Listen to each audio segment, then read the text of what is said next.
Buenos días. Buenos días. Buenos días, profe.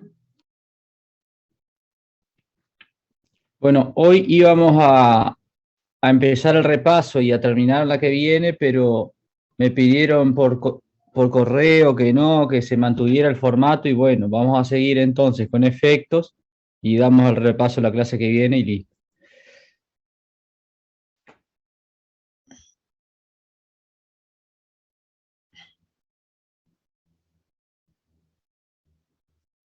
Bien, efectos del contrato.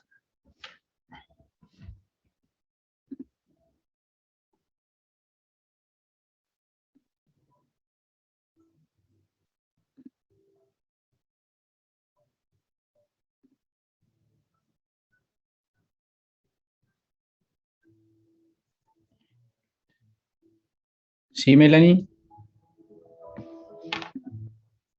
Aprovecho antes de que empiece a dar estoy preparando todo lo que es el parcial y me estoy guiando por Gamarra y Cafaro y Carnelli, que tienen dos definiciones, aunque más o menos se vinculan, totalmente diferentes.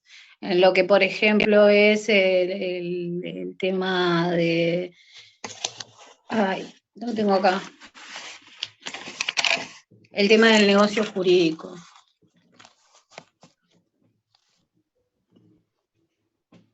Sí.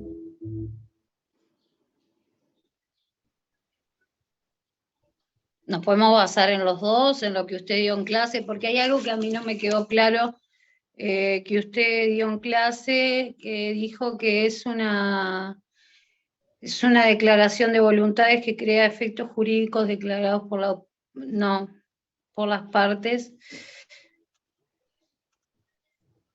No, A ver, está bien. si Está bien, tienen... está bien. Está eso. Usted lo resumió.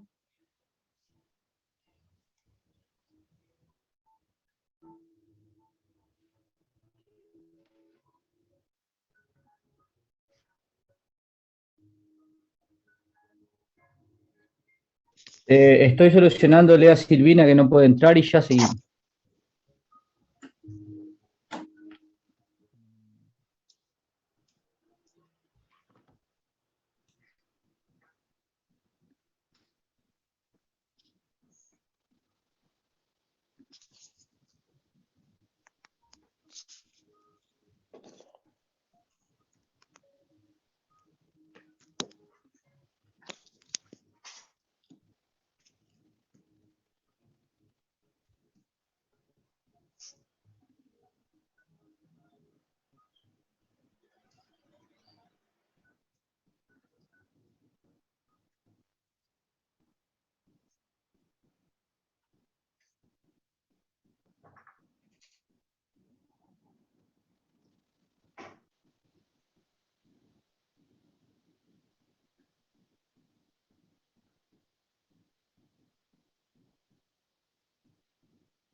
Vos, Silvina, ahora quise entrar a Eva y no me dejó porque dice que la base está sobrecargada. Quizás es eso.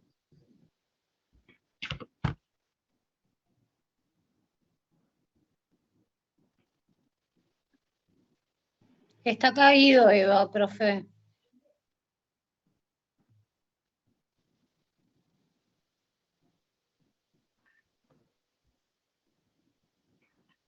Sí, pero están entrando igual acá a la clase. Sí, Sí, porque tenemos el link en el grupo WhatsApp. sí, ahí entró. Bien. Sí, Adrián.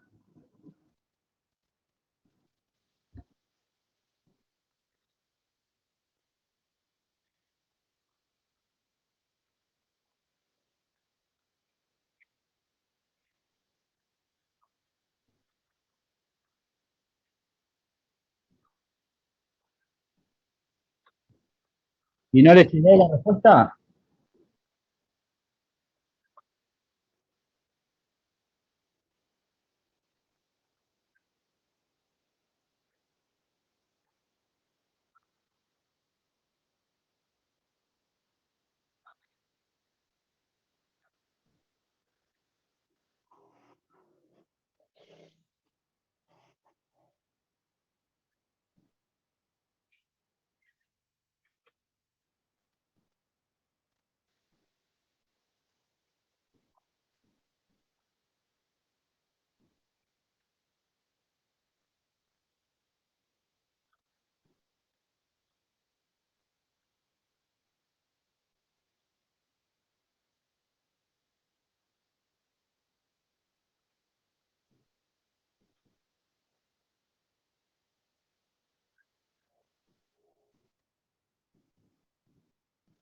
Bien, yo les mandé el cronograma, no tenemos margen para correr el parcial. Lo pueden- No, porque el parcial del viernes hay que mantenerlo porque ya está fijado.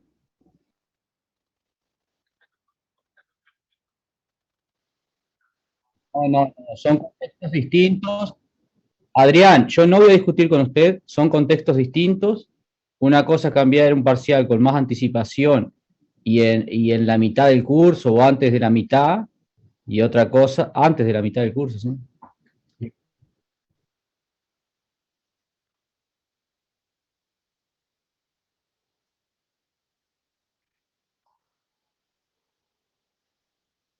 Este, y bueno, yo les expliqué la situación. Correrlo no se puede, cambiar de lugar no se puede porque ya está, es una fecha que se dio.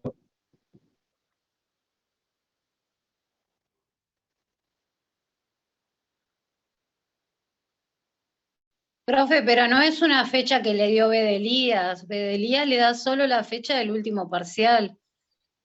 Se podría tener una diferencia por los compañeros, más que nada los compañeros que están en el interior. No, lo que se hace en estas situaciones es poner dos fechas. Yo no puedo mover la fecha del viernes, no la puedo mover. Sería agregar otra fecha. Si usted está dispuesto a agregar, tener la diferencia. Pero no puede ser el día de clase. Tendría que ser el sábado de mañana, por ejemplo.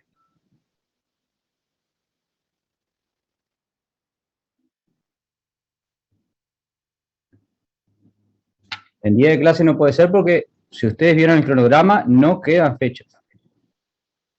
Es más, si por H o por B a mí me pasa algo que no se puede dar una clase, ya o nos atrasamos, porque este no es un grupo muy dinámico que se dio, o sea, las clases vieron que son, como que se trancan. Profesor, disculpe, pero el lunes me parece que tenemos 3 horas. No podríamos, por ejemplo, hacer una hora, terminar el parcial y volver a entrar todos a la clase, así no perdemos esas 2 horas que nos quedan, porque se corren a 3 horas las clases, por Pero a ejemplo. ver, y yo les mando el cronograma para que lo vean. ¿Usted no vio el cronograma? Sí, sí, lo vi clarito, sí. Y entonces, ¿cómo me plantea eso? ¿No vio que No, no, yo está? porque pensé, no, yo porque pensé que usted decía que íbamos a perder toda la clase, yo no, yo le decía nomás. Sí, eso iba a decir, nos obviamos la clase de repaso, profe. Pero ustedes que Esto es como el cuento de la gata Flora, porque peleaban para tener 2 repasos ayer y ahora no quieren clase de repaso. Ah, vamos arriba, muchachos. Pero es Es lo que quieren preferible. es parcial. Con esto me lo están diciendo, porque ayer me piden 2 clases de repaso, ahora cambian el argumento y dicen, no, no queremos clase de repaso igual. Lo que quieren es correr el parcial. No, profe, lo que queremos es que los compañeros, ese es el tema, no es el repaso. O sea, que los compañeros que tienen que ir a dar un parcial el viernes puedan darlo con tiempo, o sea, en condiciones. Se pone la fecha, viernes y sábado de la mañana. Y ahí tienen 2 fechas de parcial.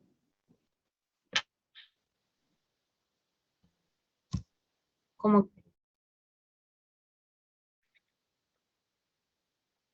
Entonces, ¿qué quiere que le haga? ¿Que vaya a la casa a tomar el parcial? Me están tomando.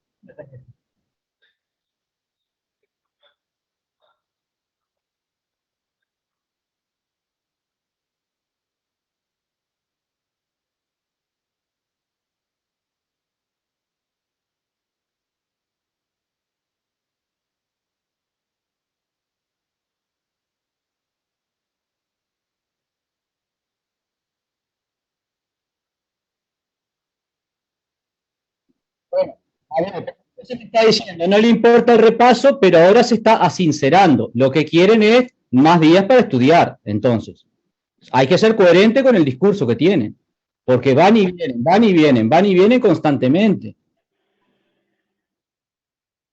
Bueno, vamos a dar la clase y veremos qué pasa. Yo además la otra semana tengo otro parcial. No puedo. Tengo el 14 otro parcial. Y claro que hay gente que tiene todo, o sea, la democracia no es aplastar las minorías.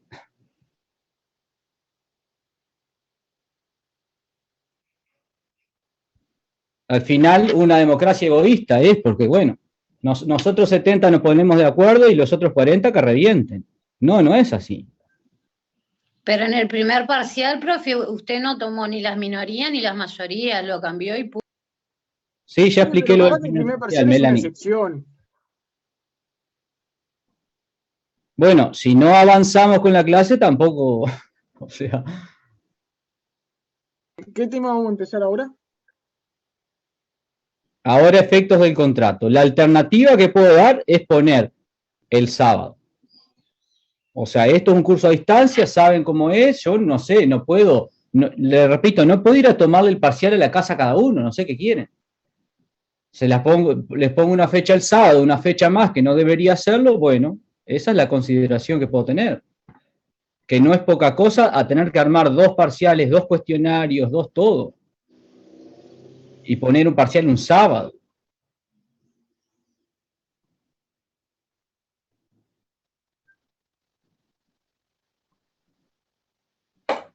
los compañeros que tienen economía, que capaz que digan si les parece bien un sábado o no. No, pero a ver, vamos a dar la clase, eso resuélvanlo fuera de la clase. No podemos dedicar una clase a resolver eso. Bueno, pero se lo está preguntando. Y si no, que lo resuelvan después. Después de terminar la clase y ya está. No, claro, en la clase no, porque se van a perder la clase, si no.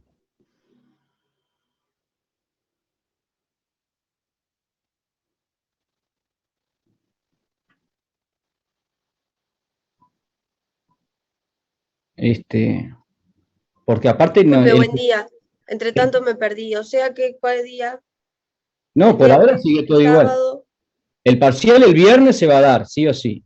Y después, bueno, si esto fuera un curso presencial, tendrían que estar de 8 a 9 y media en la facultad.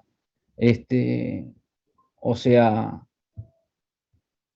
en vez de venir 9 y media a tomar el parcial, llegan 8 y 10 y listo, y lo dan. ¿Cuál es el problema? Ahora, si me dicen, no, lo que en realidad quiero, que es lo que pienso que en realidad quieren, quiero más tiempo para estudiar. Y bueno, nosotros tenemos una fecha de finalización de cursos que cumplir. Y los parciales estaban agendados del primer día. Y se les advirtió, tienen que estudiar más, tienen que estudiar más, tienen que estudiar más. Al final es como hablarle al viento, no sé. Hay profesores, perdón que no levanté la mano, que en realidad dejan abierto el parcial todo un día. Lo que pasa que usted tiene la exigencia de la cámara, de entrar a EVA y esas exigencias que no todos los profesores la ponen. En realidad solo usted, en todas las materias que me ha tocado. Porque también podría ser una opción, pero no sé si es una opción viable para usted. No, tener un parcial abierto todo el día, no. Porque tengo que estar todo el día acá, controlando el parcial.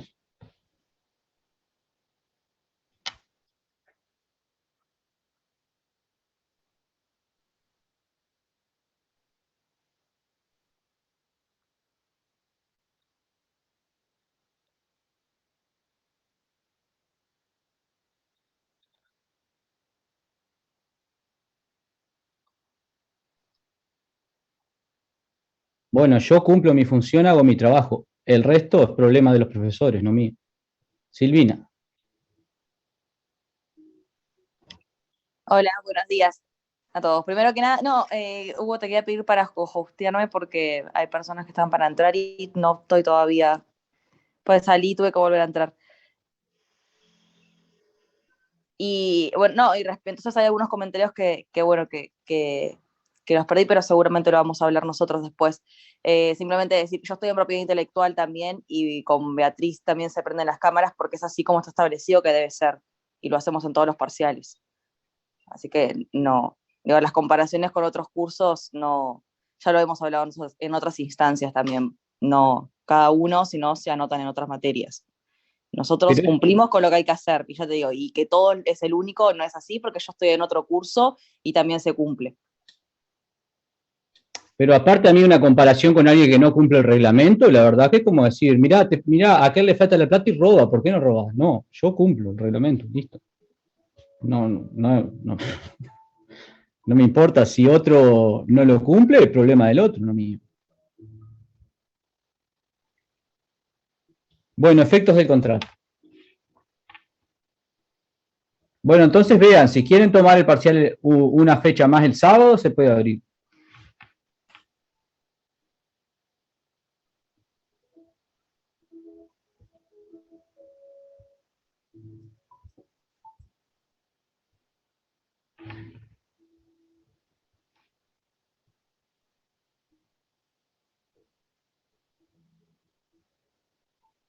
Bien, habíamos visto ya algo de efectos del contrato cuando dimos el concepto. Explicamos cuál es el efecto del contrato, el efecto típico del contrato. ¿Cuál es el efecto típico del contrato? Felipe. Buenos días, profesor. Nosotros vimos que según el 1247, unido con el 1291, es crear obligaciones y normas que tienen la misma fuerza que la ley. Bien. María Paula, alguien más había levantado antes ahí, pero se me fue, creo que era Georgina. Iba a decir lo mismo que el compañero. Iba a decir lo mismo que el compañero, yo también. Bien, Melanie. Crear obligaciones, pero también tener autonomía privada. Bien, sí, la autonomía privada, Melanie, es el presupuesto, no es un efecto. Bien. Es, como tienen autonomía privada, tienen poder normativo y crean normas jurídicas mediante el contrato. El efecto, como dicen los compañeros, es la creación de normas jurídicas particulares. Se crea una relación obligatoria que contiene normas jurídicas particulares. Entonces, el contrato tiene un efecto personal. Bien, y eso es lo primero que distinguimos, incluso lo distinguimos cuando dimos poder de disposición. O sea, el contrato tiene efecto obligacional, crea derechos personales y obligaciones. El contrato es un título de adquirir y nunca un modo. Bien, entonces, por ejemplo, la compraventa, bien, cuando nosotros celebramos, crea la obligación de entregar la cosa. Y si se pone una cláusula que se llama de título perfecto, crea la obligación de transmitir el dominio, pero no transmite la propiedad. Lo que va a transmitir la propiedad, lo que va a producir el efecto real, es la tradición, no el contrato. A diferencia de otros sistemas. Bien, de repente en el sistema italiano, en el sistema francés, el contrato sí transmite la propiedad directamente, sin la tradición, pero en nuestro sistema requiere la tradición. Entonces, eso lo explicábamos en la clase anterior con el tema de la compraventa de cosa ajena. No sé si la anterior o la otra anterior. Cuando dimos poder de disposición decíamos, bueno, la compraventa de cosa ajena es un negocio válido y eficaz. Bien, no solo es válido, también es eficaz porque produce el efecto típico, produce las obligaciones que asume el vendedor, aunque esté obligándose a hacer la tradición o incluso transmitir el dominio de una cosa ajena. La tradición de la cosa ajena también va a ser válida incluso, y también va a ser eficaz, pero va a tener dos tipos de eficacia. Una, si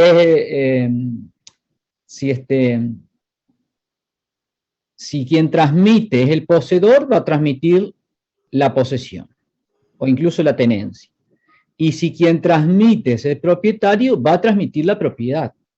¿Qué pasa si hay un contrato con cláusula de título perfecto, una compraventa con cláusula de título perfecto, se obliga a hacer,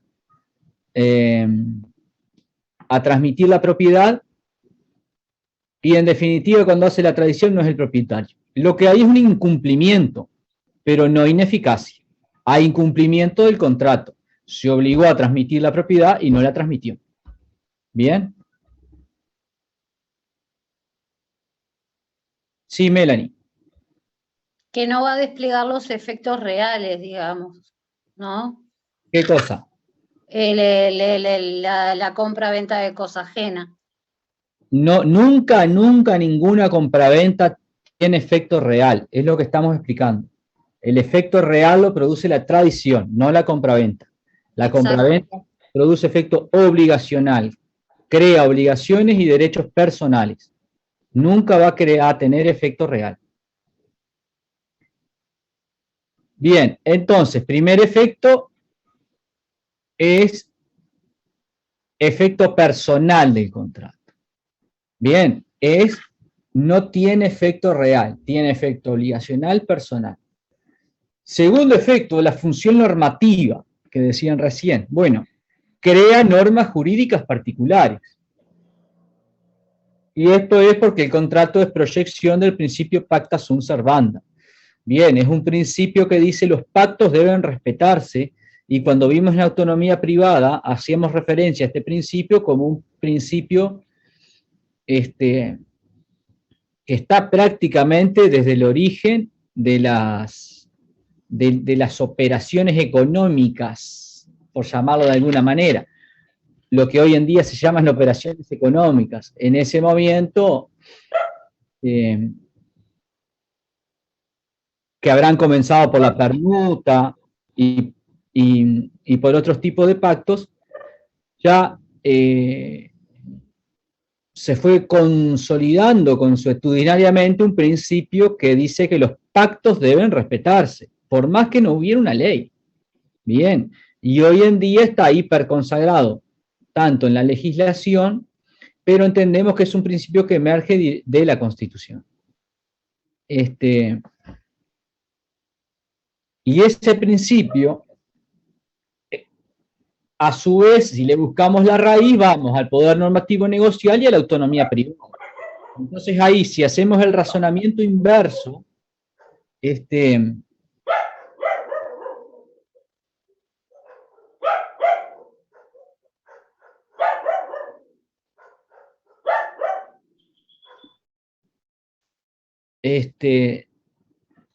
si hacemos el razonamiento inverso, el razonamiento emerge desde la autonomía privada, del artículo 10 de la Constitución, ¿bien?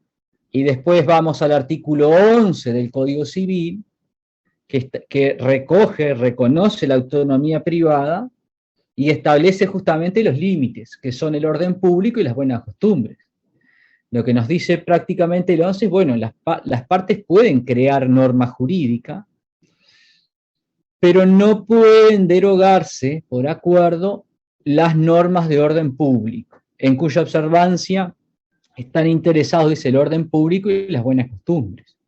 Y después esa secuencia normativa la podemos conectar con el 1247, que es la definición de contrato, el 1246, que dice que el contrato es fuente de obligaciones, y finalmente el 1291. Vamos a leer.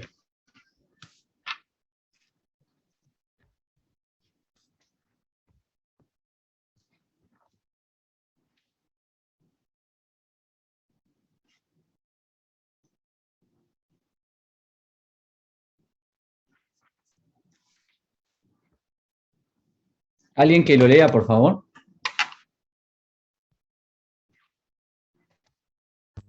Lo leo, 1291. Los contratos legalmente celebrados forman una regla a la cual deben someterse las partes como la ley misma. Todos deben ejecutarse de buena fe y por consiguiente obligan, no solo a lo que en ellos se expresa, sino todas las consecuencias que según su naturaleza sean conformes a la equidad, al uso o a la ley. Bueno, en ese trayecto de la autonomía privada desde el 10 de la Constitución emerge el poder normativo, bien, porque son las dos caras de la misma moneda. Bien, en base a la autonomía privada las partes tienen poder normativo, y el poder normativo es ese poder de crear normas jurídicas obligatorias, normas jurídicas particulares. Bien, que lo vamos a ver enseguida. Dice, los contratos legalmente celebrados forman una regla a la cual deben someterse las partes como la ley misma. Todos deben ejecutarse de buena fe y por consiguiente obligan no solo a lo que en ellos se expresa, sino a todas las consecuencias que según su naturaleza sean conformes a la equidad, al uso y a la ley. Bueno, lo hemos referido innumerables veces, creo.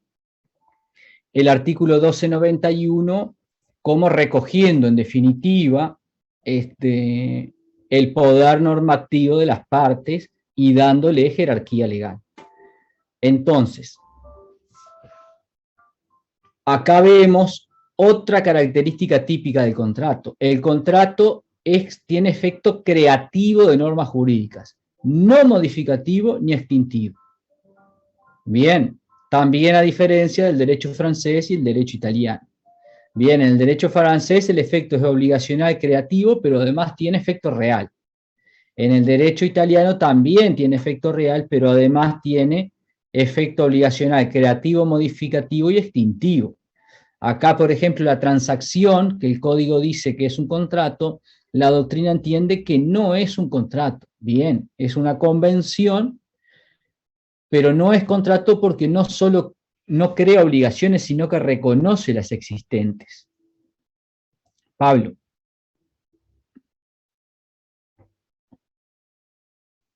Buen día, profesor. Quería preguntarle algo referente a lo que dijo de la autonomía privada. Cuando dice que no puede ingresar en el orden público, no puede ingresar en el orden público siempre que sea en detrimento de alguna de las partes, ¿no? O el orden público, hago el paralelismo con el derecho laboral. Por ejemplo, la ley de horas extras es una ley de orden público. Sin embargo, cuando se reformula o hay una redistribución de la jornada y es en favor de los trabajadores, esa norma particular es válida y está sustituyendo a una norma de orden público. De ahí viene la pregunta. Bien, en el derecho civil no he visto esa formulación, porque claro, es más macro el orden público en civil, pero habría que analizar el caso concreto. Es difícil imaginar una situación de transgresión al orden público en favor del débil, porque... Pero bueno, habría que verla el caso concreto, tampoco la descarto. Una cosa ahora que hago paréntesis, que los otros días me preguntó sobre el plazo y así a la media hora que la contesté ya no tenía dudas, porque la contesté con dudas, no sé por qué, sobre... Bueno, pero lo vemos en el repaso igual. el tema es contrato sin plazo, está enseguida como que lo afirmé, y sí, desistimiento unilateral siempre. Pero está, lo vemos en la clase que viene. Gracias.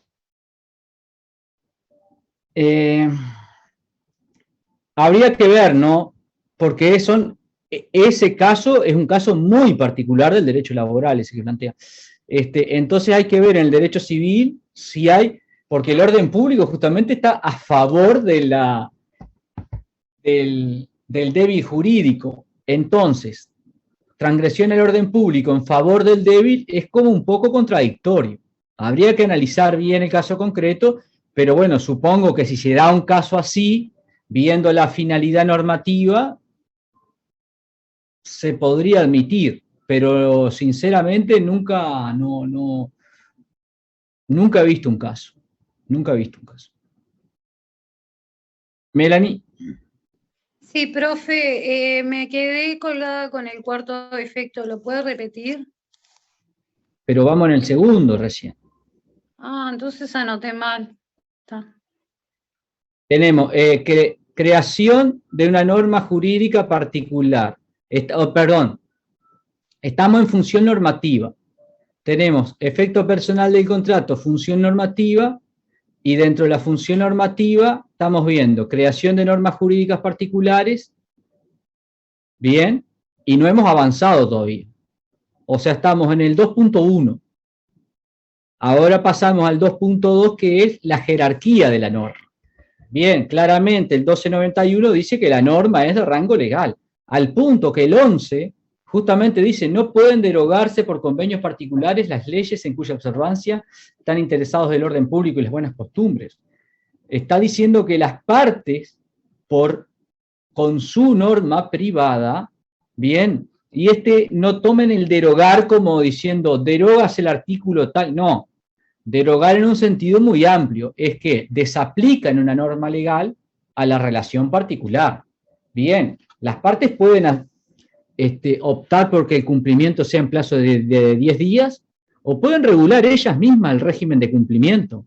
De hecho, cada vez que íbamos en el régimen de cumplimiento, siempre íbamos primero lo que establezcan las partes y subsidiariamente la ley.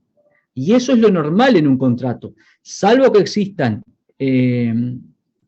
normas de orden público, en general se va a ir primero lo que establezcan las partes y después a la regulación legal.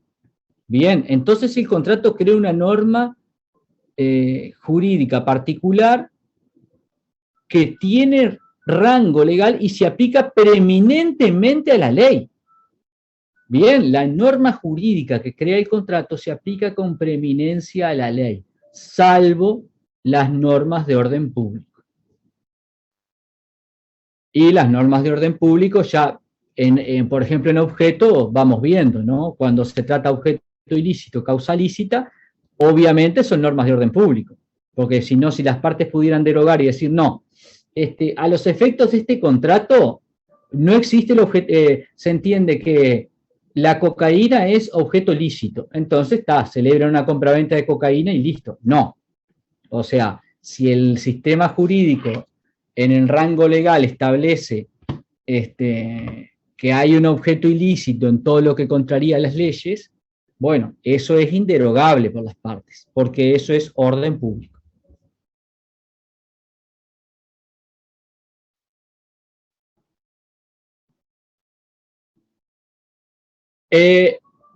Efecto 2.3, o sea, dentro de la función normativa, tenemos en tercer lugar la igualdad de las partes.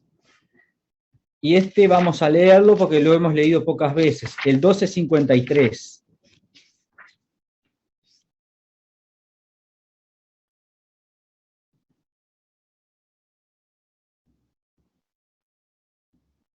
¿Alguien se anima? Yo lo leo. Yo leo, bueno. Adelante. No sé quién habló primero, pero bueno. Arranque alguien a leer y listo. Artículo 1253. La validez y el cumplimiento de los contratos no pueden dejarse al arbitrio de uno de los contrayentes. Bien, este artículo, decíamos, es una proyección del principio de igualdad. Generalmente acá la doctrina hace referencia a que el 1253 recoge el principio de igualdad para la relación obligacional.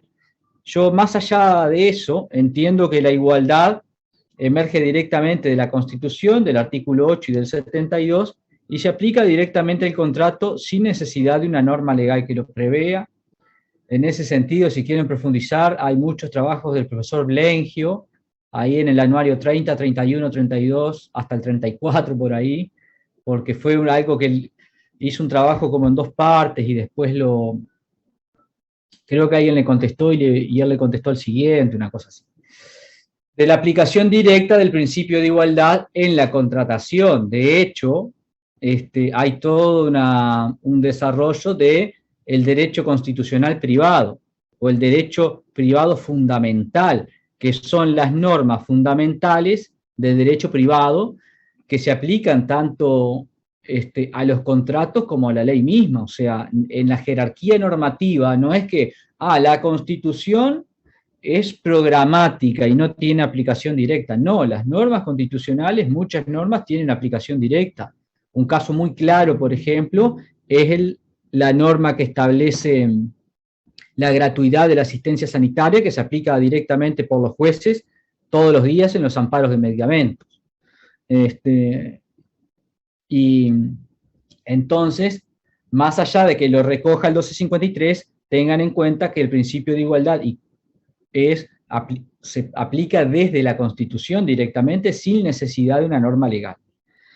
Y dice, la validez y el cumplimiento de los contratos no pueden dejarse al arbitrio de uno de los contrayentes. Y este es un gran artículo de equilibrio contractual. Bien, nosotros ya lo habíamos visto en el tema de condición. Bueno, si la condición es meramente potestativa, el cumplimiento del contrato va a quedar al arbitrio de ese sujeto que tiene que verificar o no la condición de manera netamente voluntaria, o sea, discrecional. Entonces ahí se transgrede el 1253, porque el cumplimiento o la validez del contrato, como dice el 1253, queda determinada a su arbitrio. Melanie. Sí, pero esto no sucede en el caso que estuvimos viendo de las leyes del consumo, ¿no, profe? ¿No sucede en qué sentido? En el sentido de que siempre hay una desigualdad, que es la diferencia con el derecho civil. Bueno, ahí su aporte es bueno por un lado. Tengan en cuenta, sí, que en el derecho civil, como refiere Melanie, parte de una base, de una igualdad fáctica.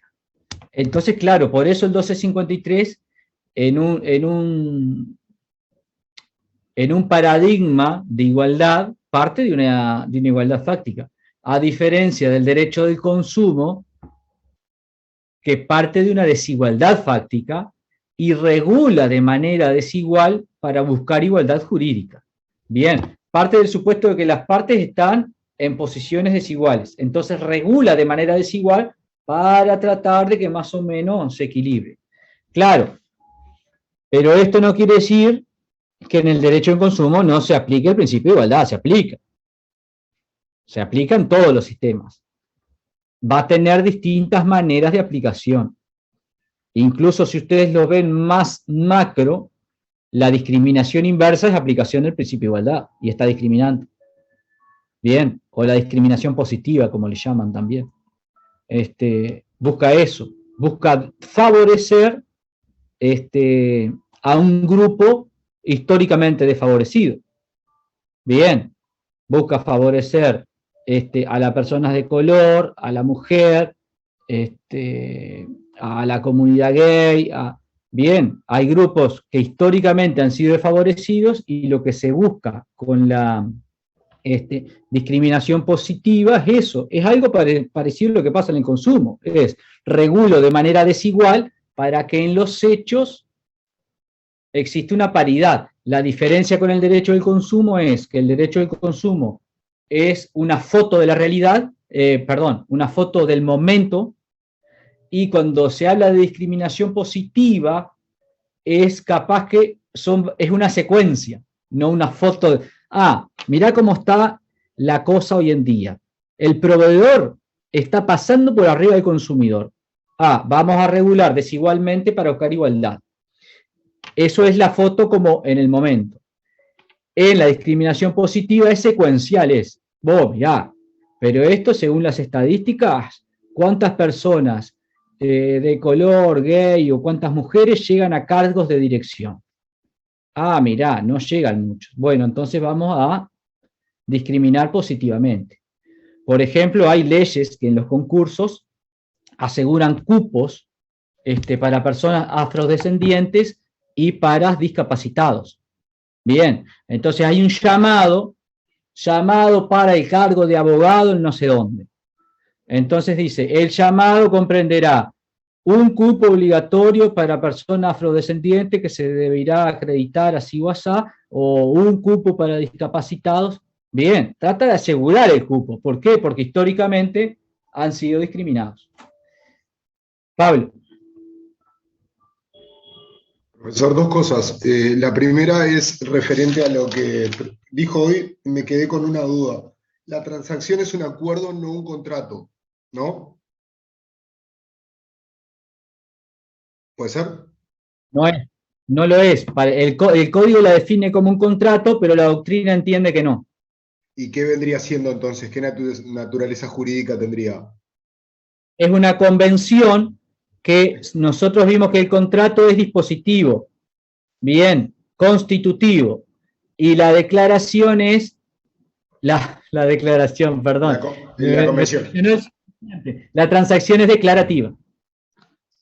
Y lo otro, quería hacerle una precisión referente a que yo nunca estuve, es una opinión muy personal, pero viene al caso de lo que está planteando. Referente a las personas con una capacidad diferente, no hay duda de que hay que añadirlas en una ley para que ingresen a un puesto de trabajo. Sin embargo, el tema de los afrodescendientes, y no hablo de las personas homosexuales, porque digo, nunca vi que dijera tendría que ocuparse con 10 cargos de personas homosexuales, porque a mí no se me ocurriría preguntar como jefe, ¿usted es homosexual para ingresar o no a un puesto de trabajo?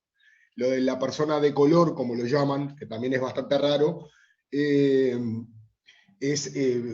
como es vivo, es a toda luz, porque cuando te preguntan si usted es descendiente de personas afrodescendientes, todos los homínidos somos descendientes de personas de color, porque el primer homínido era negro. Por ende, esa pregunta no tiene ningún valor. Sin embargo, poner la diferencia para darle un lugar a una persona por su color de piel, lo que intento, esa pseudo discriminación positiva, lo único que hace es decir que aquella persona de color no está en capacidad de competir con una persona de otro color, blanca en este caso. Por ende, me parece más discriminadora la ley que no tenerla. No sé si se entiende, cada vez que escucho eso me rechina lo de la discriminación positiva, no me... Bueno, sí, se entiende, pero no voy a entrar en eso. Era un ejemplo para compararlo con el consumo, no para... Está bien, pero no, es algo que me empieza, como que me come el coco, me empieza a pegar ahí como diciendo, hay algo que no está bien en eso. Bueno, nada más que eso. Disculpe. El 2.4, extensión normativa del contrato. Entonces, ¿a qué me refiero con extensión normativa? Bien, las partes sí crean una norma que va a estar regulada por las normas que ellos crean. O sea, crean una norma en sentido de relación obligacional que va a estar regulada por las normas particulares que ellos crean. Ahora, como vimos, muchas veces la ley es ese programa de conductas, que es el contrato, se integra con normas legales. Por ejemplo, si las partes no prevén el plazo, ni que hablar de las normas que regulan el consentimiento y el objeto y la causa, que tiene que cumplir preceptivamente.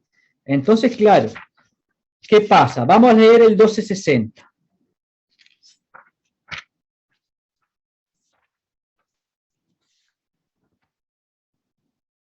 Alguien que lo lea, por favor.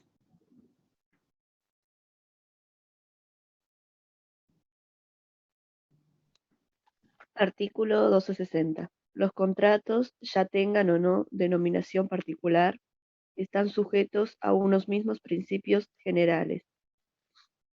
Las reglas particulares a los contratos nominados se establecen en los títulos respectivos y las peculiares a las transacciones mercantiles en la ley comercial. Bien, esto lo vamos a ver después cuando veamos contratos típicos y atípicos, lo vamos a desarrollar más. Ahora lo importante es lo siguiente, dice la norma. Los contratos tengan o no denominación particular, o sea, estén previstos en la ley o sean contratos atípicos, que se llama, que son contratos que no están regulados legalmente, están sujetos a los mismos principios generales. Las reglas particulares de los contratos nominados se establecen en los títulos respectivos y las peculiares a las transacciones mercantiles en la ley comercial. ¿Qué me quiere decir? Hablando en criollo, mire, la regulación general de los contratos, por ejemplo, las normas relativas al consentimiento, a los elementos del contrato, esa se aplica a todos los contratos. Si hay un contrato atípico, o sea, un contrato que no está previsto en el Código Civil, por ejemplo, arrendamiento de cochera, no está previsto. Ah, bueno, ¿y con qué se regula? Bueno, las normas de consentimiento, objeto y causa se le van a aplicar. Eso es lo que dice el 1260. Entonces, la norma que crean las partes, la norma en sentido de programa de conducta que crean las partes, se va a integrar con lo que las propias partes crean, pero también con las normas generales de los contratos. Bien, y además, ¿con qué otra norma que hemos reiteradamente dicho en el 1291?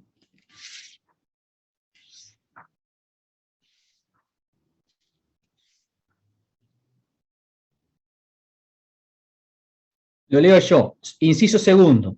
Todos deben ejecutarse de buena fe, dice el 1291, y por consiguiente obligan no solo a todo lo que en ellos se expresa, sino a todas las consecuencias que según su naturaleza sean conformes a la equidad, al uso y a la ley.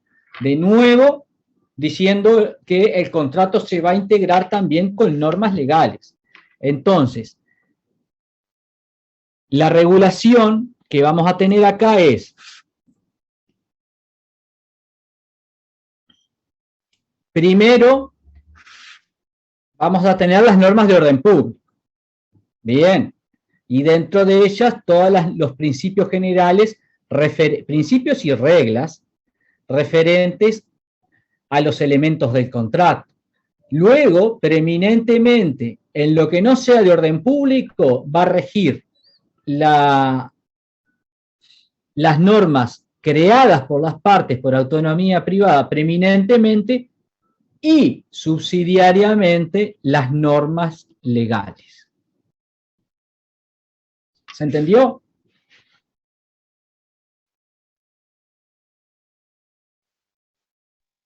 Sí. Bien, entonces,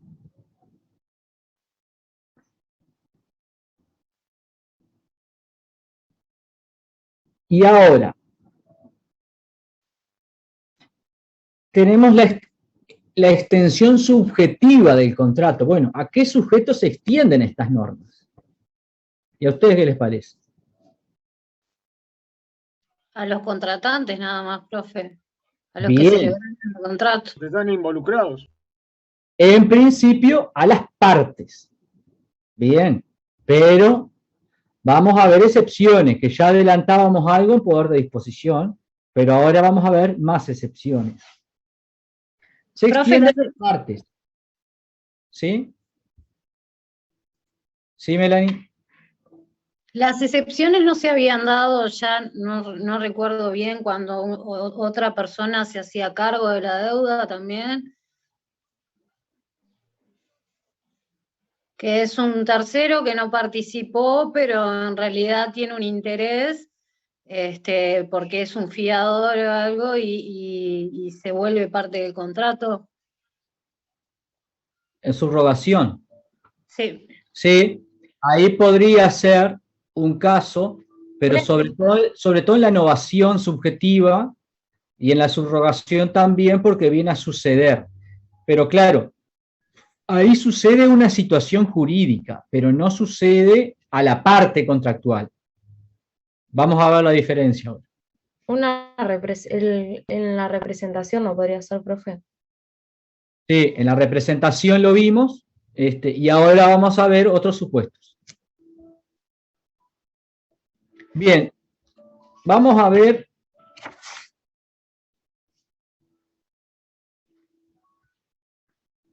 el 1293.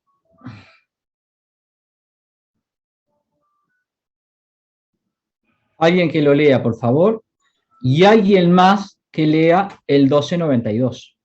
Primero el 1293, después el 1292. Si quieres, yo leo el 1293. A ver, Fernando, lea el 1293. Bueno. Y alguien más vaya preparando el 1292. Ahí.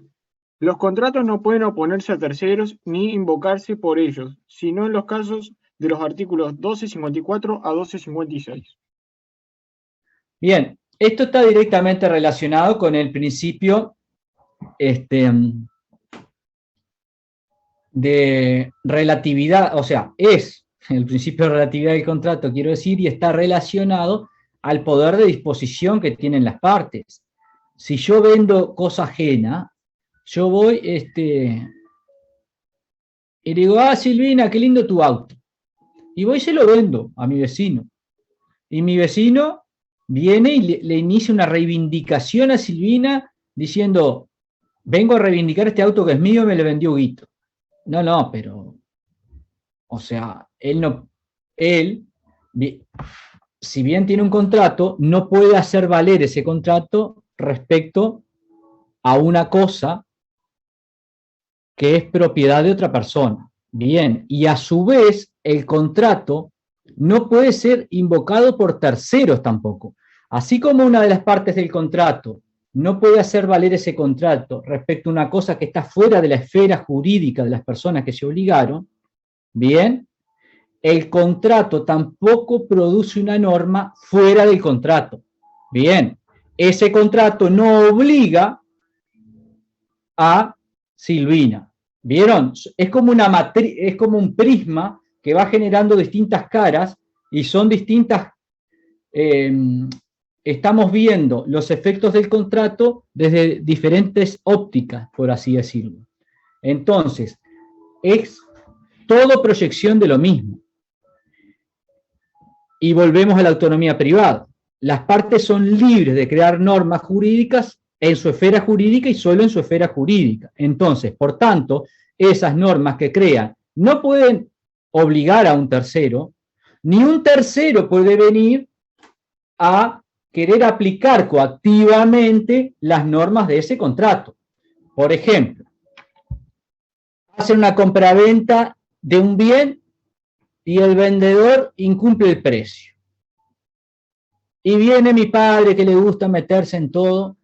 Che, Hugo, ¿no te han pagado el precio de la compraventa? No, pero no podés dejar, no, pero no. Entonces va la persona a demandar, fulano de tal le está debiendo el precio a Hugo. Y el juez le dice, pero principio de relatividad del contrato. Usted no puede invocar las normas de un contrato que no firmó. Entonces no tiene legitimación, le va a decir. Bien, ¿se entiende? O sea, las partes no pueden disponer de la esfera jurídica ajena. Y a su vez, un tercero ajeno no puede venir a invocar las normas del contrato. Melanie. Una de las excepciones no sería que yo no esté en el país y le dé un poder, porque lo leí creo que en Gamarra, y le dé un poder a una persona y entonces esa persona se integra al contrato, digamos. Bueno, no es que se integre, ya lo vamos a ver en representación. Y después el 1292.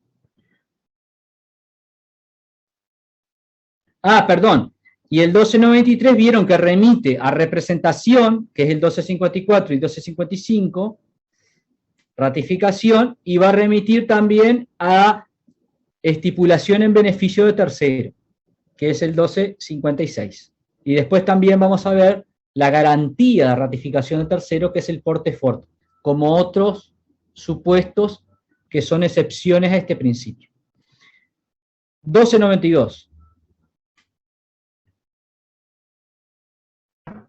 1292. Los efectos de los contratos se extienden activa y pasivamente a los herederos y demás sucesores de las partes, a menos que lo contrario resulte de una disposición especial de la ley, de una cláusula de la convención o de la naturaleza misma del contrato.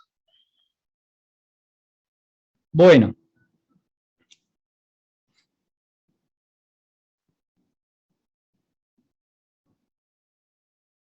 Dice el 1292 que los contratos se extienden activa y pasivamente, lo que quiere decir es que se transmite no solo la situación, sino la calidad de parte contractual, bien, se va a transmitir por sucesión. Y la sucesión puede ser universal o puede ser particular. ¿Cuál es la sucesión universal que conoce nuestro derecho? La sucesión mortis causa. Bien, en la sucesión mortis causa o la sucesión por causa de muerte se transmiten todas las situaciones jurídicas del causante. Bien, no es que le transmite la calidad de parte de un contrato nada más, sino que le transmite todas las situaciones jurídicas. O sea, el heredero queda en la misma posición que estaba el causante, con todos sus derechos y con todas sus obligaciones. Ahora vamos a ver el 1037 y 1039.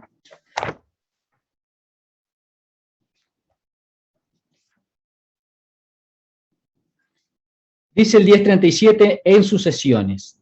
La sucesión testamentaria o intestada se abre en el momento de la muerte natural de la persona o por la presunción de muerte causada por la ausencia. Bien, esto se llama apertura legal. La apertura legal es la muerte del causante. Y el 1039 dice, por el solo hecho de abrirse la sucesión, la propiedad y la posesión de la herencia pasa de pleno derecho a los herederos del difunto con la obligación de pagar las deudas y cargas hereditarias, lo cual se entenderá sin perjuicio de lo que acerca del Estado se dispone en los artículos tales. Bien, entonces, por el solo hecho de la muerte, de pleno derecho se transmiten todas las situaciones jurídicas a los herederos. Eso es un caso en el cual, bien,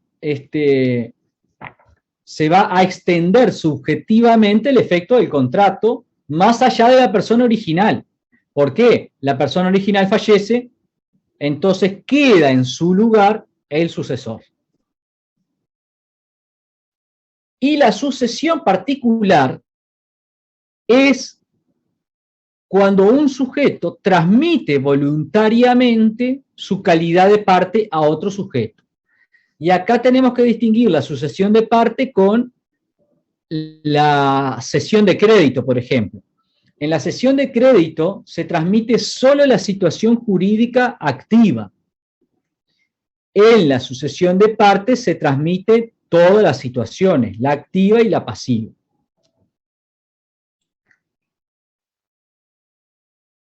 ¿Puedo repetir, profe? En la cesión de crédito se transmite solo la situación jurídica activa. En cambio, en la sucesión de parte, o en la cesión de parte, mejor dicho, para compararlo cesión a cesión, en la cesión de parte se transmiten todas las situaciones jurídicas y activas de la parte. Y a diferencia, ¿cuál va a ser la diferencia? Que en la cesión de crédito se requiere la notificación del deudor. En cambio, en la cesión de parte se requiere su consentimiento.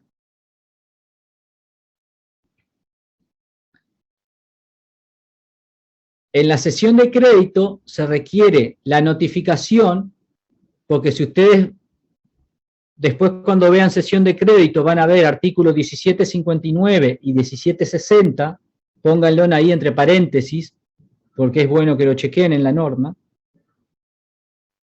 ¿Puedes repetir el artículo, perdón? 1759 y 1760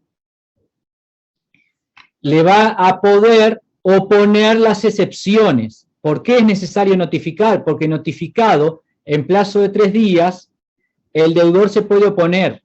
Y si se opone, habilita la oposición de excepciones personales.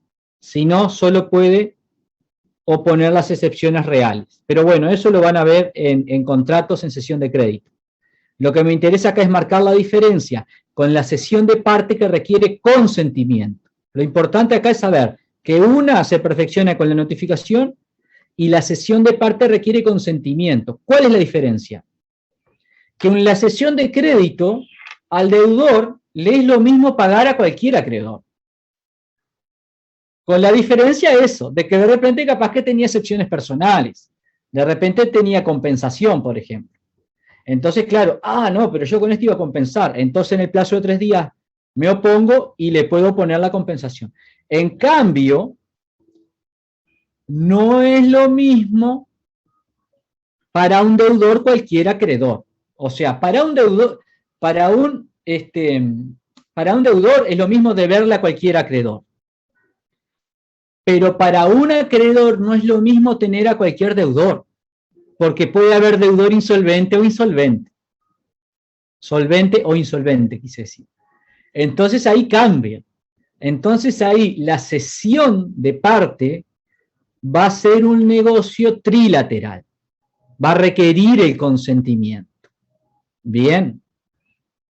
Porque, vuelvo a repetir, para un acreedor no es lo mismo que me deba a alguien que tiene mucho patrimonio que me deba a alguien que no tiene patrimonio.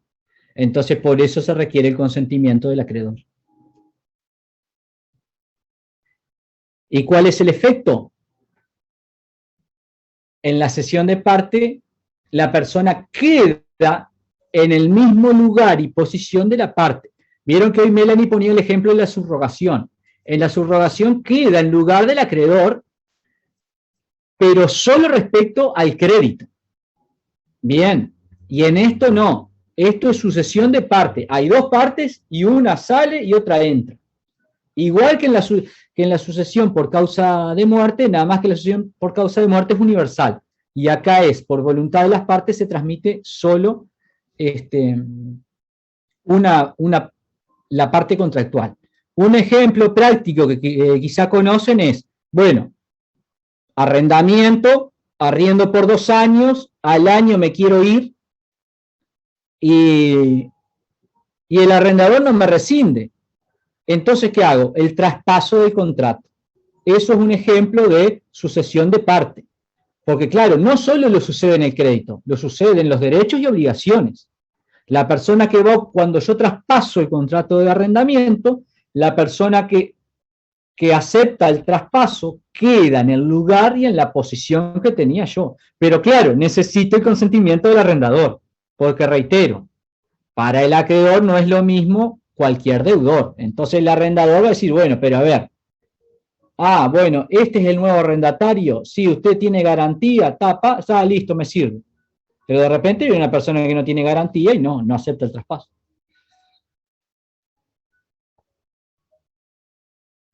Esto se va a excepcionar, no es posible suceder en los contratos intuito personae.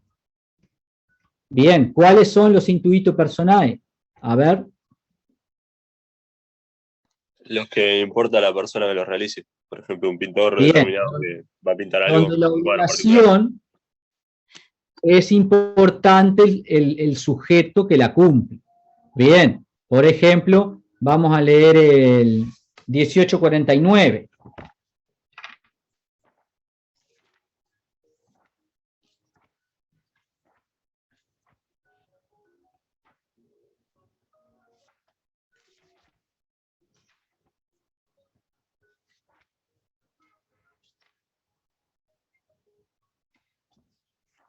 Alguien que lea el 1849. Bueno, yo lo leo porque voy a leer solo el inciso 1. Cuando se ha encargado cierta obra a una persona por razón de sus cualidades personales, el contrato se rescinde por la muerte de esa persona, pero nunca por la muerte del que encargó la obra. Bien, entonces, bueno, encarga una pintura a Enrique Zorrilla, muere Enrique Zorrilla, y claro, No va a venir el hijo de Enrique a decir, bueno, sí, yo te la pinto. Sí, vos de qué pintás vos, ¿una brocha pintás o qué? ¿O pintás como tu padre? ¿Cuál es la cualidad que tiene el hijo? ¿Es igual a la del padre o no? Entonces, bueno, en principio, ahí no se produce la sucesión. Bien, se extingue el contrato. Entonces, eso es bueno también, que si bien parece como algo obvio, es bueno decirlo así, claramente. Los contratos no se extinguen por la muerte. Bien, los contratos no se extinguen por la muerte. Cuando muere la persona, ocupa su lugar el heredero, pero el contrato no se extingue, salvo los intuitos personales. Y ahí algún otro ejemplo después para que puedan mirar. Tienen en la sociedad el 1928 en la sociedad civil, el 2086 número 5 el mandato y el 2219 en comodato. Son ejemplos de casos en los que se extingue el contrato por fallecimiento. O sea, son la excepción al principio.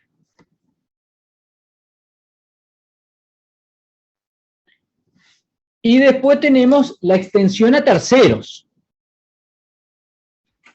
Y acá sí, vamos de nuevo al 1293 y vieron que nos remitía a 1254 a 1256.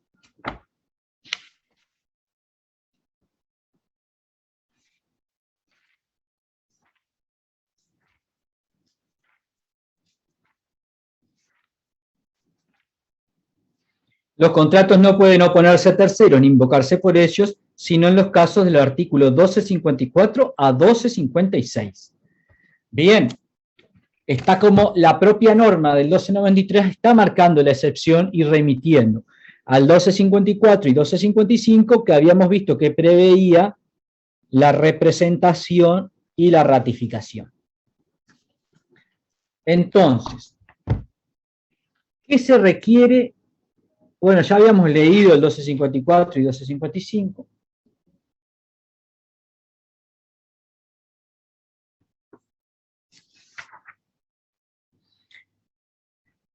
Alguien que los lea, por favor.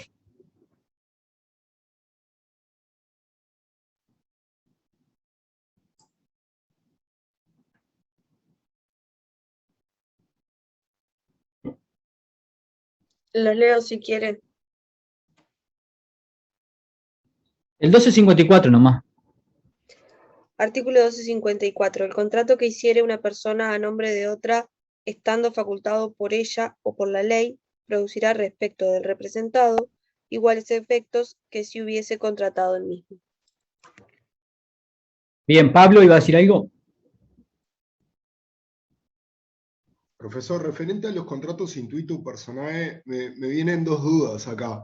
Cuando nosotros leímos cuando vimos el objeto de las obligaciones, tanto para Gamarra como para Cafaro y Carnelli, para uno era la prestación y para el otro la utilidad económica.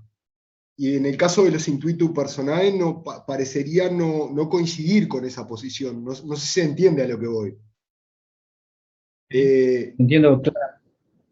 Entonces, parece que tuviera más correlación con la que está más, con la de Peirano, que es la que está, de hecho, más alejada del criterio seguido comúnmente. Y después tenía otra duda, otra precisión que quería hacer y ahora no me acuerdo. Pero no sé, es como raro. Bueno, lo veo como una buena crítica para la utilidad de la prestación. Para la prestación en sí no, porque no es lo mismo la prestación que puede cumplir Enrique Zorrilla que uno de sus hijos. Porque en definitiva lo que usted quiere cuando quiere una pintura es la calidad, el estilo, etcétera. Entonces la prestación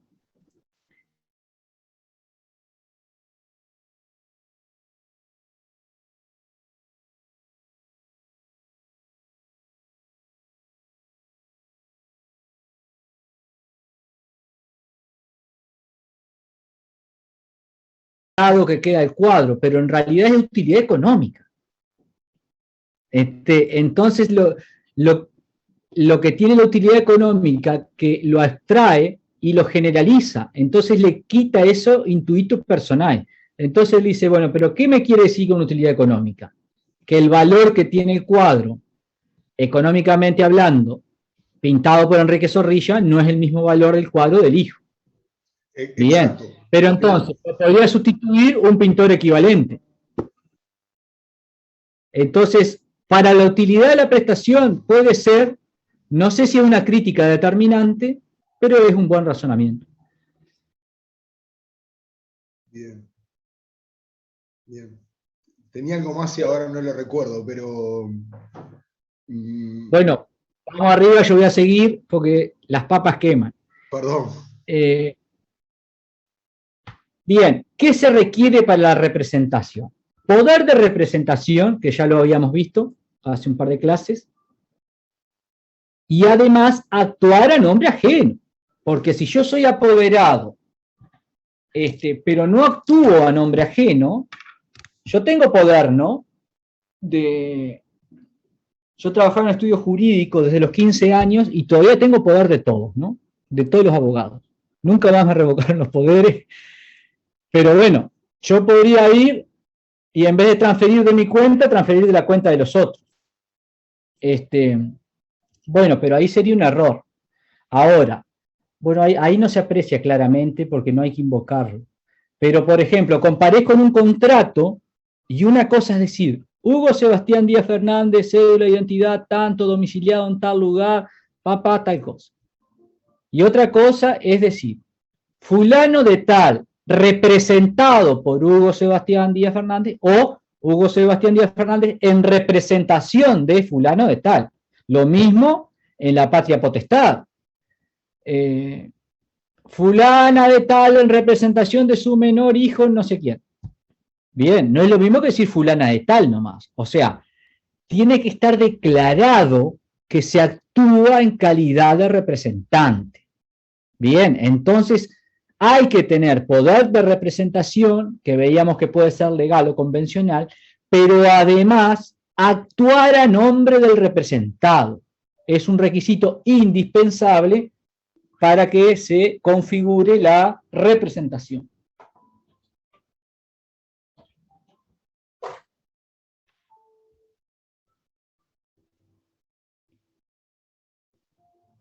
¿Y cuál va a ser el efecto típico? La producción de efectos jurídicos en el patrimonio del representado. A falta de pizarra, ahí tienen la representación. Una persona le otorga poder de representación a otra que puede estar dado por la ley o por un negocio de apoderamiento. Esa persona celebra el contrato con otra, bien, con poder, pero además actuando a nombre del representado, y el efecto jurídico se va a producir en el patrimonio del representado. Bien, el efecto jurídico típico no va a recaer en el representante, va a recaer en el representado. Sí, Melanie. Pero tiene limitaciones eso, profe. Y yo no dije que no, yo no dije que no. Yo no dije que no.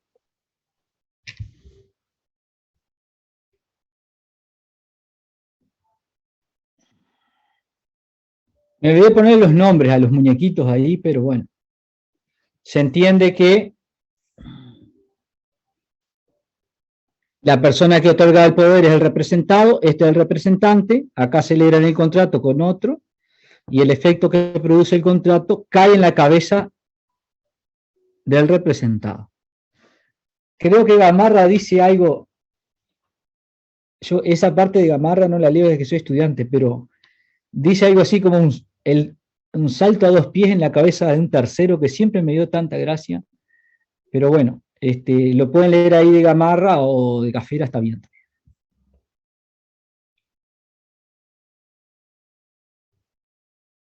Bueno, la representación entonces puede ser legal o voluntaria.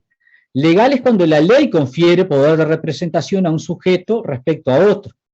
Y habíamos visto ejemplos, cuando dimos poder de disposición y poder de representación, patria potestad, tutela, curatela, curaduría de bienes, y hay un sinfín de supuestos más. En ausencia, bueno, en administradores, en varios supuestos más, la ley prevé, estos son los más típicos, ¿no? Los más claros porque son generales. Y habíamos visto los artículos que establecen de manera general el poder de representación de los padres respecto a los hijos, del tutor respecto al tutelado y del curador respecto al curatelado. Ahora bien, también pueden existir, y ahí,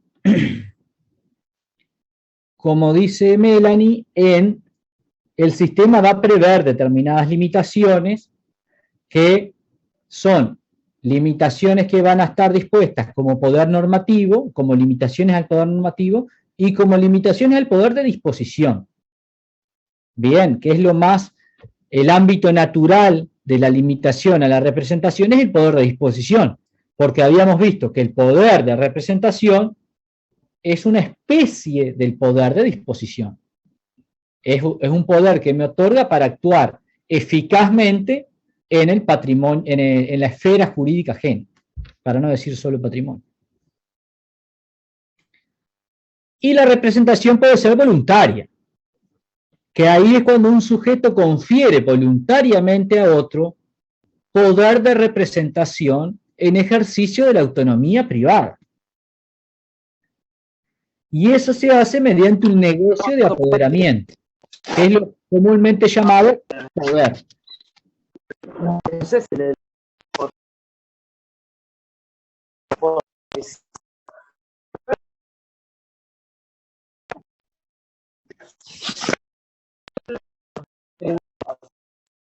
A ver, ¿puedes silenciar el iPhone de Susana? Si lo puedes silenciar ella. ¿Puedo usar algo? No sé por qué no lo silencia. Bueno. Matías. Profe, un ejemplo de esto puede ser el poder para pleito que se le da a los abogados para representar, por ejemplo, una empresa, una persona jurídica. Es un ejemplo más de poder de mandato. Ahora, y ya, pero me sirve para meterme ahí. El poder, el negocio de apoderamiento, que generalmente se llama poder, hay que distinguirlo del mandato, que es un contrato. Bien. Que generalmente están juntos, pero no entreverados, no son lo mismo. Bien. ¿Cuáles son las diferencias? Que el negocio de apoderamiento es un negocio unilateral. Dentro de los negocios jurídicos es un negocio unilateral, porque le confiere poder, pero no le obliga a nada, no es un contrato. Bien, el negocio de apoderamiento faculta al representante a actuar, produciendo efectos jurídicos en la esfera del representado, pero no lo obliga. Bien. Y el mandato es un contrato. Si ustedes van al 2051,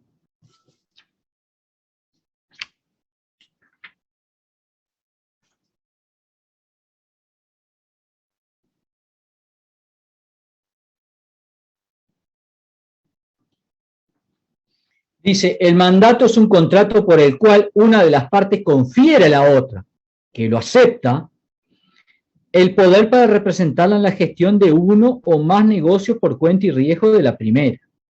Los negocios ilícitos o contrarios a las buenas costumbres no pueden ser objeto del contrato de mandato. Pero adviertan, señores, que no es en realidad el contrato de mandato un negocio por el cual se otorga poder. Es un negocio por el cual se encomienda una gestión, una determinada actividad en beneficio del mandatario, del mandante, perdón. Y el mandatario está obligado a cumplir esa actividad, a diferencia del poder. Entonces, ¿qué pasa? Muchas veces están juntos, como el ejemplo que pone Matías. Bien, tiene poder general para pleitos, claro, le está otorgando poder, pero está conjuntamente con un mandato, no le otorga poder y decir, bueno, si querés va a andar y contestar la demanda, si querés andar a la audiencia preliminar. No, no, papá, tenés que contestar la demanda, tenés que ir a la audiencia preliminar, porque si no incumplís. Bien, o sea, tenés que hacer desplegar toda la diligencia debida para ganar el juicio. No es un mero poder, no es como una persona que tiene poder de una empresa y bueno, actúa si quiere o si no quiere. Ahora, si tiene un poder, pero además es el administrador o es el director, no, tiene que usar ese poder para cumplir el encargo. Entonces, lo importante es que ustedes deslinden. Una cosa es el mandato y otra cosa es el poder. Generalmente, generalmente no, es común que estén juntas.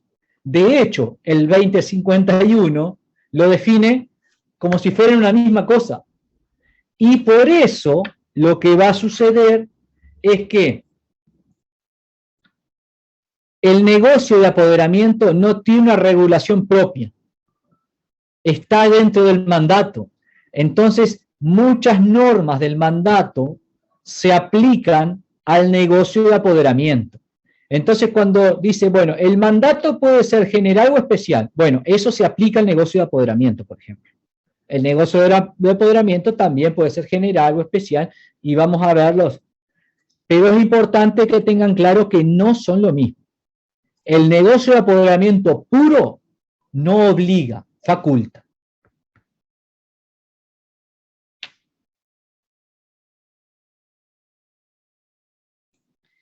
Bien, ¿cómo se perfecciona el negocio de apoderamiento? Según el 2053 puede ser expreso o tácito. Esto ya lo vimos, me parece. Dice el 2053, el mandato puede ser expreso o tácito. El expreso puede otorgarse por escritura pública o privada, por carta o correspondencia y aún verbalmente. El tácito tiene lugar cuando el dueño del negocio está presente o sabe de la gestión que otro hace por él y calla o no lo contradice. Bien. También han habido ejemplo de mandato tácito en el 2294, inciso 2. Esta norma ya la habíamos visto. Bien, como toda declaración de voluntad puede ser expreso, tácita y se perfecciona. Ahora, acá va el agregado respecto a lo que habíamos visto. Puede ser solemne también. Y ahí ya no es que se perfeccione por la mera declaración de voluntad, sino que va a requerir una declaración de voluntad solemne. En este caso, es para celebrar negocios solemnes. Por ejemplo, esto fue algo que siempre se discutió en doctrina. Bueno, pero sí, para celebrar una compraventa de bien inmueble, que es en escritura pública, ¿se puede dar un poder en escritura privada o simplemente tiene que ser de manera equivalente al negocio que se va a celebrar? O sea, si se va a celebrar en escritura pública, tiene que dar el poder en escritura pública. Y bueno, ahí se terminó resolviendo eso. Yo tenía abierta la ley hoy. Acá. En el artículo 291 de la ley 18.362, que dice, el negocio de apoderamiento para negocio o gestión solemne deberá otorgarse indistintamente por escritura pública o documento privado con firmas certificadas notarialmente.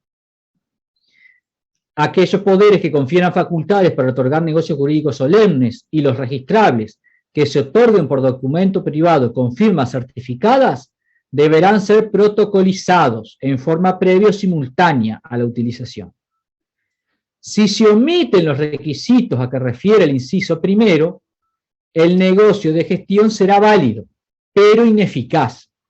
Vieron que acá ya es un legislador más afinado.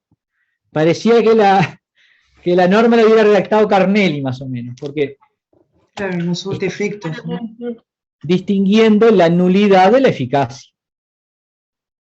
Bien, que habíamos visto que el legislador dice, bueno, lo actuado sin poder es nulo. No, no es nulo, es ineficaz, habíamos dicho. Y acá esta norma recoge claramente la tesis que ha sostenido la doctrina. Profe, Melanie. pero sí, perdón, tengo una duda. En el negocio del apoderamiento nunca puede ser tácito, porque vos cómo, o sea, cómo le das legalidad a eso. ¿En qué Y ámbito? porque se la da el 2053, lo dice claramente. Pero ¿en qué ámbito se usa? Si para hacer otro tipo de gestiones vos necesitas la solemnidad.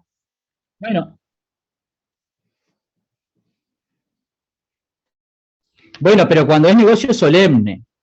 Pero, por ejemplo, ustedes imagínense en un ámbito más reducido, en el interior, por ejemplo, si una persona actúa constantemente en representación de otra, no le piden un poder. Yo vuelvo al ejemplo, yo tengo poderes bancarios y todos en ese caso, pero cuando trabajaba ahí en ese estudio, que arranqué haciendo todo lo que es la calle que le llaman, yo iba el nombre de fulano y nadie me pedía un poder. Entonces ahí, pero claro, después iba a ir a pagar, iba y se pagaba. O sea, había constantemente un fluir que había una voluntad tácita. Bien, por más que no expresamente no hubiéramos dicho, bueno, de aquí en más yo te doy poder de representación, no, fue todo tácito, todo, vaya y haga tal cosa en mi nombre, yo iba y lo hacía.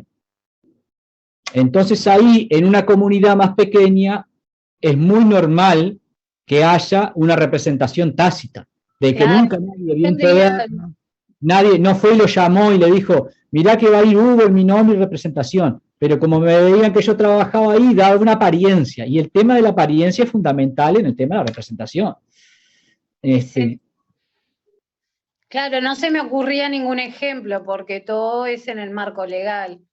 Y tácitamente me parece que lo tendría que reconocer capaz que frente a un juez o... Por eso no me cabía ningún ejemplo. Después con testigos, y iban a ir 1000 testigos que decían, no, generalmente actuaba el nombre de fulano. Todo el mundo sabía que yo actuaba el nombre de fulano, de mengano y de sultán. Bueno, tipos de negocio de apoderamiento, y ya son y 30. Bueno, arrancamos tarde y ya no nos va a dar para terminar la clase. En la siguiente, entonces, seguimos con tipos de apoderamiento y damos el repaso.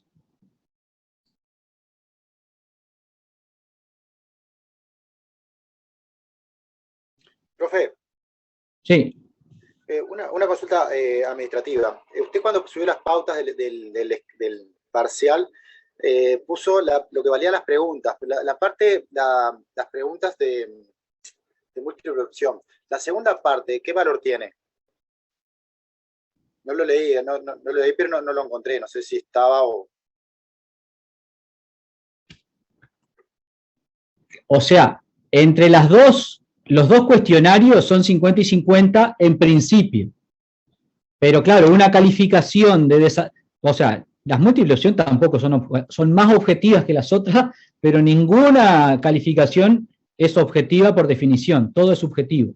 Unas son un poco más objetivas que otras. Y la de desarrollo es mucho más subjetiva. Entonces ahí en principio tienen un peso de 50 y 50, pero da margen, por ejemplo, para darle un empujoncito con la de desarrollo, por ejemplo. O sea, va a estar tipo 50 y 50, pero de repente si le va muy bien en la de desarrollo, capaz que se le puede dar un empujón. Entonces, no, lo que están ahí son las pautas de lo que se tiene en cuenta para la corrección, que es lo importante. Que son pautas extraídas del reglamento, no son algo que yo inventé. Ok, gracias, profe.